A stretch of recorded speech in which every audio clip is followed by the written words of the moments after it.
Welcome, everybody, to this session where we are trying to update 1950s women on the progress that we have made in our fight for justice for their pensions and outline the abundance of evidence we have that the UK government is not abiding by national or international laws on discrimination. I am Davina Lloyd, and I was the UN Special Representative at CEDAW, it's the Committee for the Elimination of Discrimination of all forms of discrimination against women in Geneva in 2019, when that committee called upon the UK government to address the issues of the acceleration of the state pension age of 1950s women and the subsequent discrimination. And 7 years later, we are still waiting.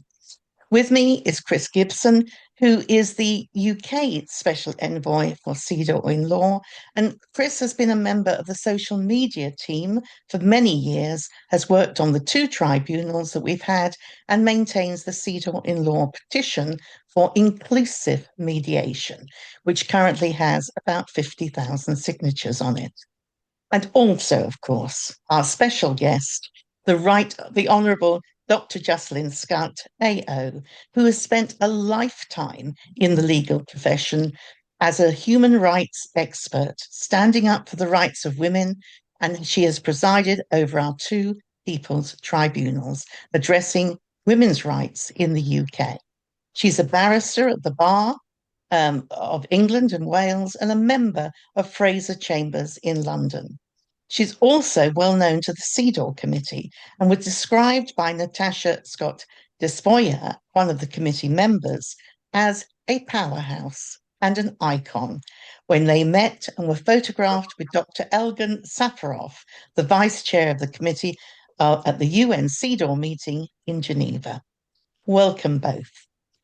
Can I start, Dr. Scutt, by asking you about the first tribunal, the first People's Tribunal, where over 40 experts were examined by a legal team from Garden Court Chambers in June 2021. What conclusions did you come to in your report? Well, thank you, Dr. Lloyd, Davina. The principal conclusion was that the United Kingdom must honour its ratification of CEDAW, the Convention on the Elimination of All Forms of Discrimination Against Women, by domesticating CEDAW, that is, introducing it into domestic law. What the tribunal did, we went through every article of CEDAW, the Convention, and witnesses, as you say, 40 experts spoke on various articles of the Convention. And the conclusion was, arising out of the expert evidence, that the United Kingdom, sadly, is breaching every article of CEDAW. And principally, it hasn't introduced it into domestic law. And just 2 points on that. The arguments against introducing it into domestic law, although these arguments are really not adequate and misguided, the last government was saying that it could not introduce it into domestic law until Scotland, Wales and Northern Ireland agreed. Now, Scotland, Wales and Northern Ireland are actually endeavouring to proceed with introducing CEDAW, the Convention on the Elimination of All Forms of Discrimination Against Women, into their own domestic law, and insofar as they can do so under their devolved authority. So that argument, you see, simply didn't hold water. Well, then the next argument was that already CEDAW had been introduced into domestic law, and cited for that was the Equality Act of 2010, which of course we're glad we have, and the Human Rights Act of 1998. But this is not a good argument at all either, because neither of those acts actually does introduce CEDAW in all its relevant terms. And the Equality Act deals with other issues in addition to women and the CEDAW provisions. The Human Rights Act actually introduces the European Convention on Human Rights, not CEDAW. So we're still waiting. And that was the outcome of that first tribunal. One, there was expert evidence on every single aspect of CEDAW to say, not good enough. The United Kingdom must pull its socks up, get its act together, and principally that can be done or will be done once the government honours its ratification of CEDAW by introducing it into domestic law. So in every aspect of women's life, the government is failing. Well, I'm afraid that we must conclude this, because back in 2021, that was the essence of the expert evidence given. Now, I mean, we can say it's wonderful that the Prime Minister has appointed Dame Harriet Harman as the special advisor to number 10 in relation to women's rights. And that's a very positive step. Tick. However, cross in that, no, CEDAW has not been introduced into law, and having an advisor is a good thing, but having a law is what the government should have done years ago. It ratified it in 1986. So that's 40 years ago, and we're still waiting. It's 40 years too long. Yeah, thank you. Thank you for that. It sounds as though the evidence pointing towards the need for CEDAW to be fully implemented is quite compelling, and that there are no barriers at this time stopping the government from doing so. Can I follow on by asking you about the second tribunal in 2022, in which you looked exclusively at the impact of the state pension age changes on women born in the 1950s. And I understand that one of the witnesses at that tribunal was actually the vice chair of the CEDAW committee in Geneva, Dr. Elgin Safarov. He gave evidence to it. Can you tell us what conclusions you drew from that tribunal? Well, again, sadly, that the government is not living up to its responsibilities in relation to women's rights. Because when the original changes were introduced in the 1995 State Pension Act, they were introduced actually in ignorance of CEDAW, because one of the articles of CEDAW, the Convention on the Elimination of All Forms of Discrimination Against Women, says that in signing up to CEDAW, the government must review all laws that are in force at the time and ensure that if they discriminate against women, they must be repealed. Now, this government has never done this. There are governments around in the world that have signed up to CEDAW and that have actually done a review of their legislation. So it's difficult to understand why this government, from 1981 when it signed CEDAW, then 1986 when it ratified it, that it's simply lagging behind. It's not pulling itself together.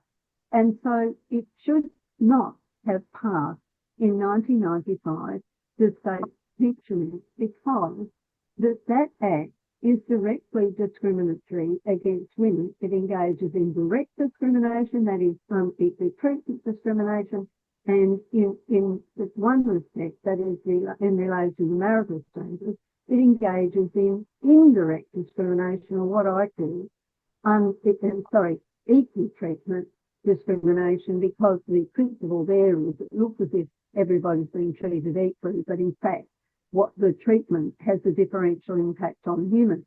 And what we have with the 1995 Act is a situation where the government that passed it was really saying it was intending to equalise the position of women and men by making the state pension age the same, that is 65, and then it was later 66 for both women and men, but it ignored the fact that women are not equal with men in terms of our rights and in terms of our income. Unequal pay still exists. And so all that was simply ignored by this notion that will make women and men equal. Now, the point is that there's equality in on its face, and there's equality in substantive terms, and they completely ignored equality in substantive terms. And out of that tribunal, which, as you say, Kris, focused on the pension issue, we had experts and we had women who had been impacted. They're experts, but they'd also been impacted. And what we discovered, when I say discovered, we knew it all along, but what we confirmed from that tribunal is that women did not have notice, and that a number of them, for example, the evidence was that women, it was the day before, they were thinking they were getting their pension and they weren't getting it. And the fact was that all the evidence showed that there was discrimination against women, both in the substantive terms and in terms of failure to notify the women that this change had come about.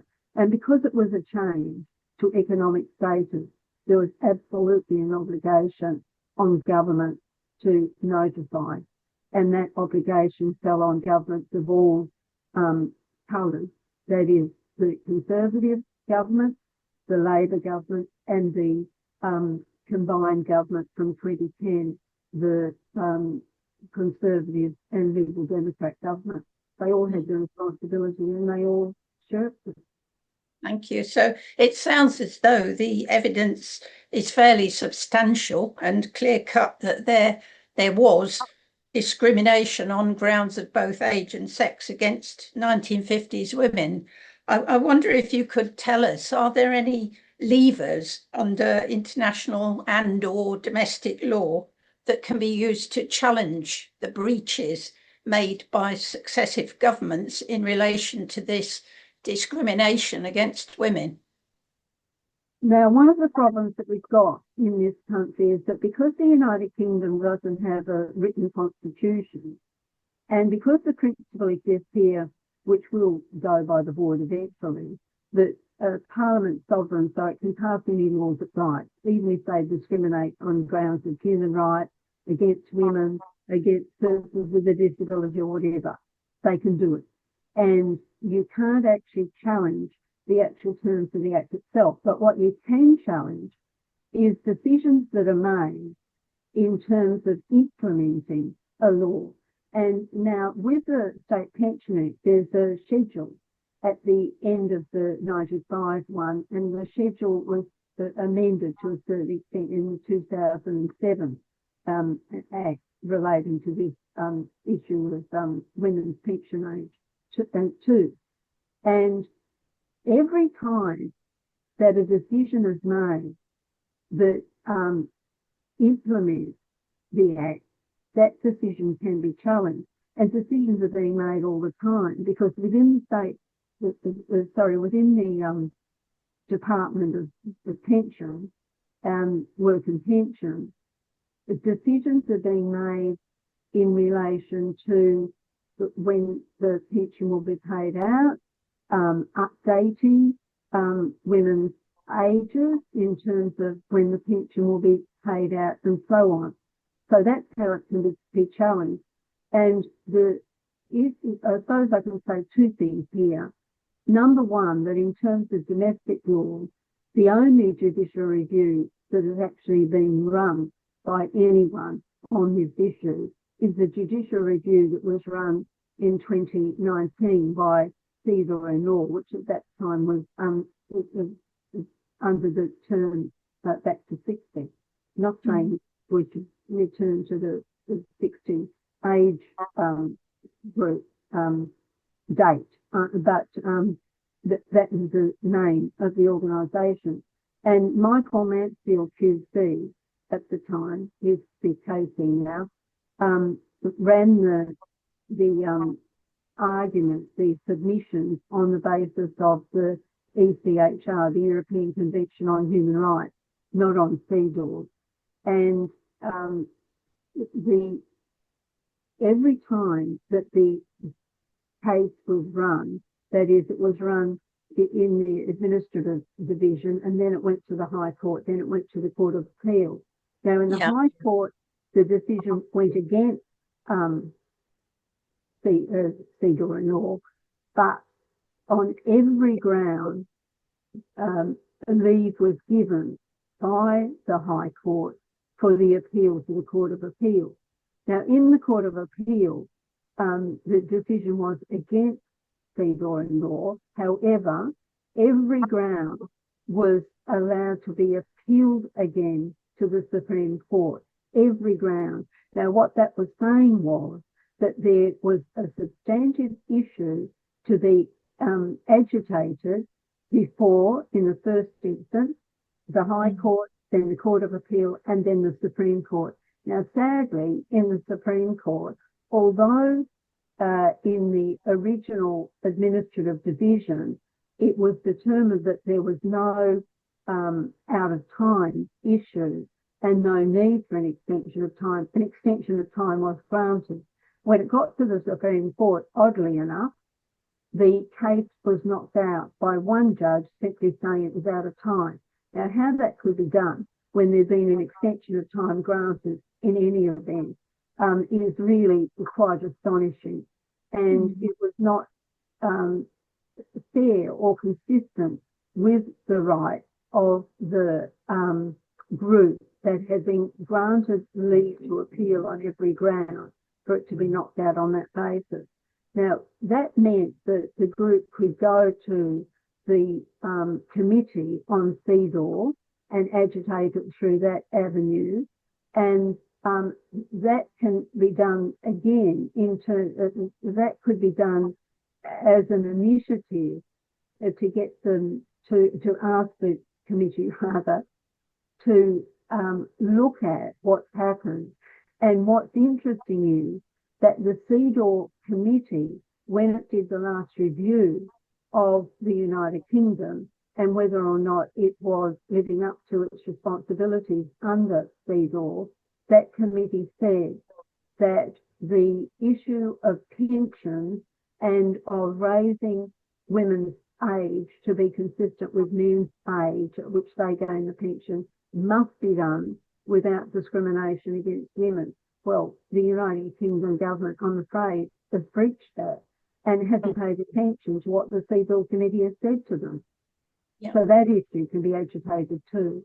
Yeah. So what I'm hearing, Jocelynne, is that we've produced all the evidence. We've shown with and without CEDAW being involved that we have right on our side, and we've just got to get Parliament to accept that. Now, I understand that as part of working with CEDAWinLAW, you have actually been up to number 10 on numerous occasions with petitions and with data to help.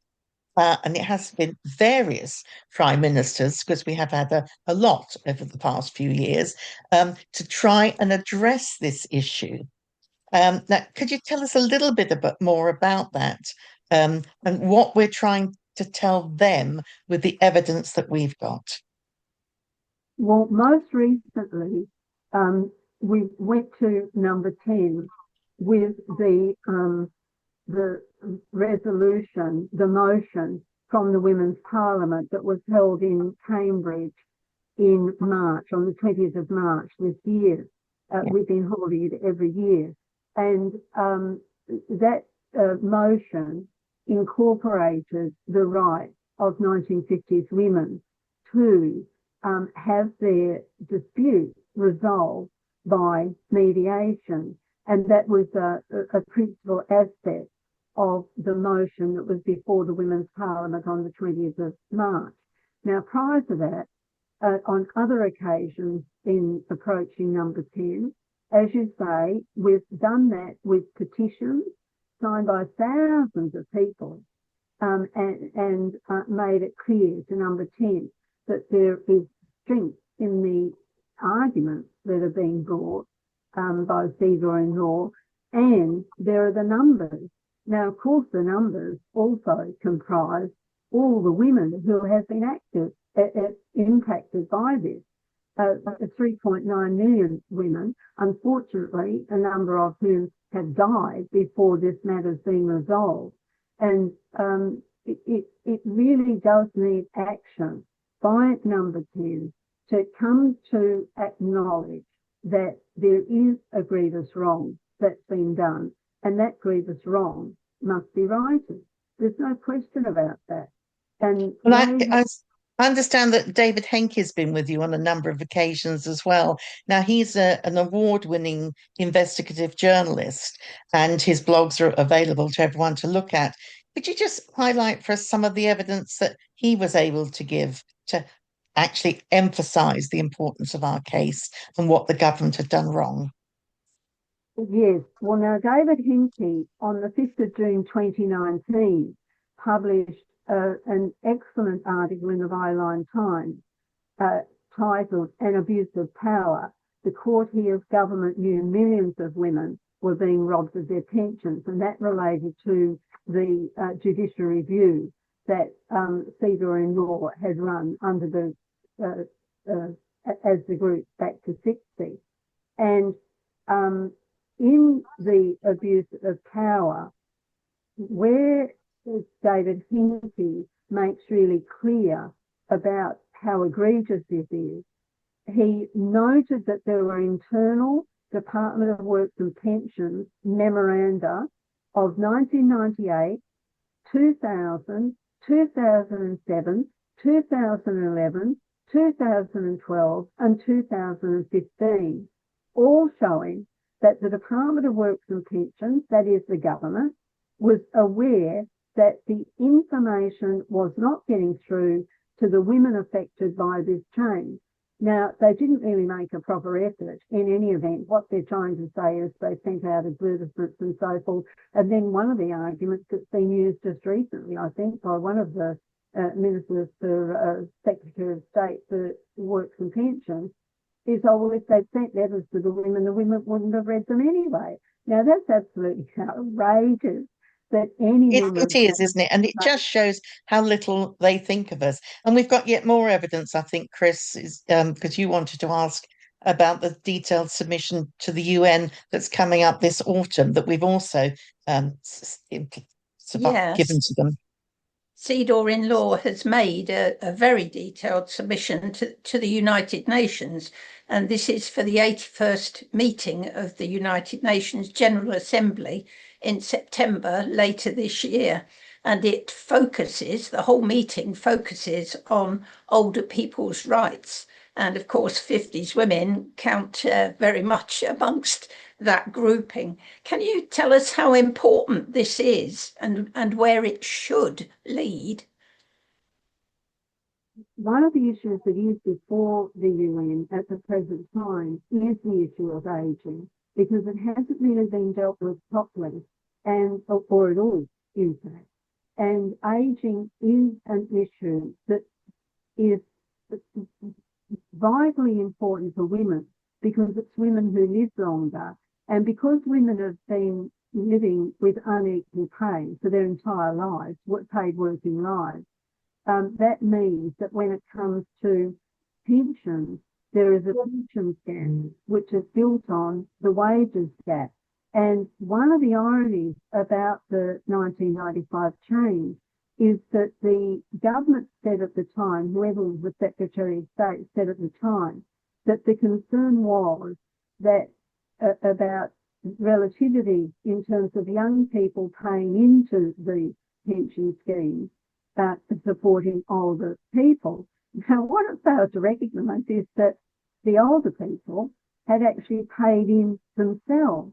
And this is a position of 1950s women, that 1950s women were paying into the National Insurance Scheme on the understanding, on the promise, on the undertaking that they were paying in and their money was supporting older people at the time. And then when they became the older people, there would be money paid in that would therefore be supporting them. And we had the outrageous position of George Osborne when he was the Treasurer, the Chancellor of the Exchequer, the Treasurer, speaking at a meeting in New York and absolutely crowing about the fact that the government had done this to women, and that the government had therefore saved a whole lot of money and had a whole lot of money for other purposes. And this is one of the things about the pension scheme. The whole point of the pension scheme is you pay in and then you are able to take out to support yourself. You pay in as a younger person through your whole working life, so that when your working life ends with retirement, then you will get monetary support. And that's how the women in the United Kingdom who were born in the 1950s have really, if I can use a colloquial expression, been dudded.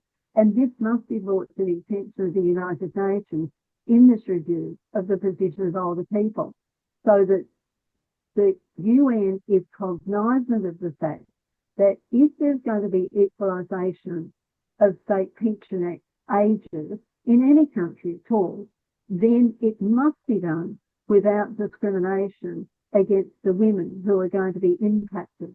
And why the 1950s women's issue is so important is because it's that cohort that were used as the group where this transition would come about, and they weren't notified when it would have been perfectly simple to notify them all. Yeah. So what we're trying to do now is for 1950s women is to resolve this. And we mentioned at the beginning inclusive mediation. Could you just briefly tell us why that is the way forward? And as I understand it, we've asked the government to come to mediation table and they've refused. I'm not sure that they can legally do that. What's your view on that? Well, the issue is that some people think you have to initiate legal action in order to get mediation. Well, that's actually not true. Once there is a dispute, and there's absolutely no question, but there is a dispute here about the 1950s women and the pension and the failure to notify and the discrimination that is incorporated into every time a decision is made to implement the change in the pension age. And because there is a dispute, then you can go to mediation without going to the court, and through all the monetary problems, the monetary expense that the court action involves.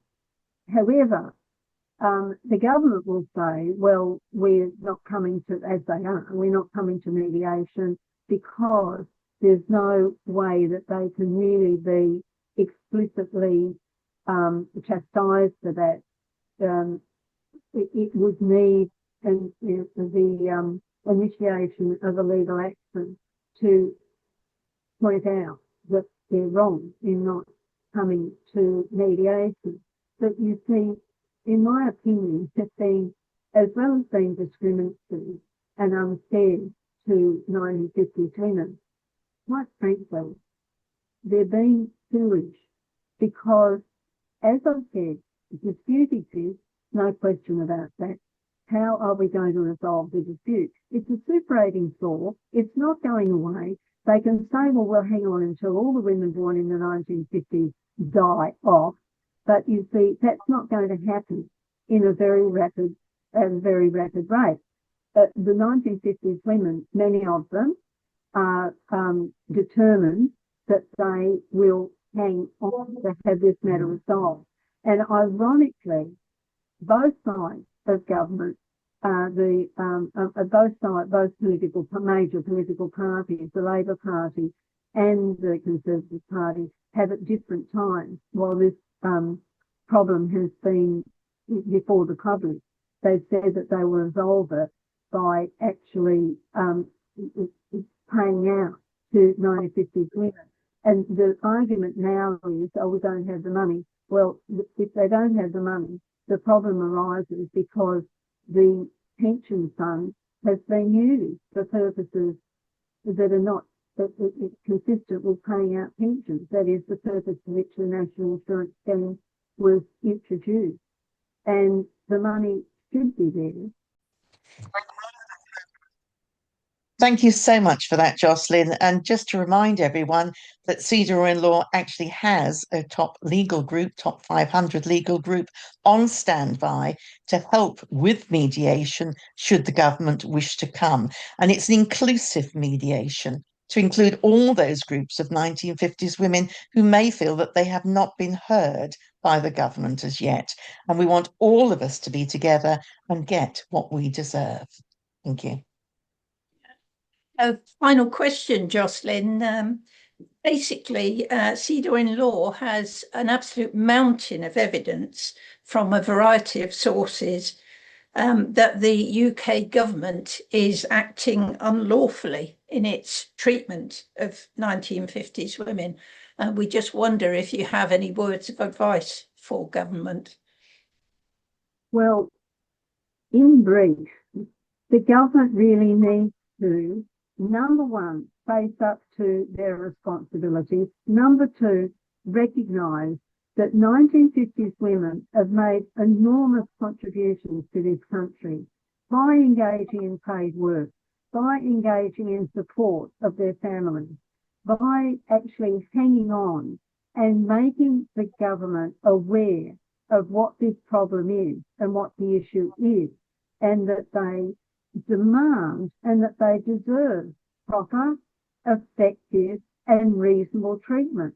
And the treatment must be reasoned. There is no reason in what is existing at the present time, that is the government refusing to come to the table to engage in inclusive mediation with all groups representing all women, the whole 3.9 million women. So to the government, face up to your responsibility, recognise 1950s women have a legitimate cause here, that the evidence is overwhelming, and that the government must cease to ignore 1950s women, must cease treating 1950s women as if 1950s women don't count. 1950s women do count.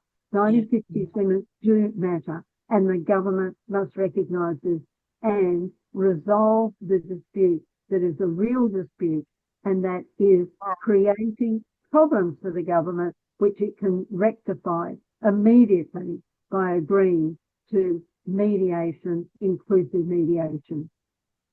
Thank you. So on behalf of all 50s women, Dr. Scutt, I'd like to thank you most sincerely for your immeasurable pro bono contribution towards attaining justice. You've highlighted and explained the injustice done to 1950s women in legal terms, and we can't thank you enough for that.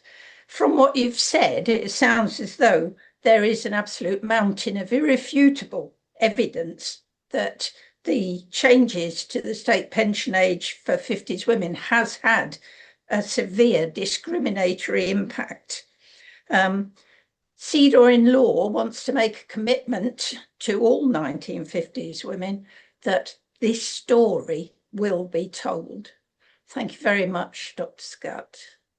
Thank you, Jocelynne. Thank you. Bye-bye, everyone. Bye.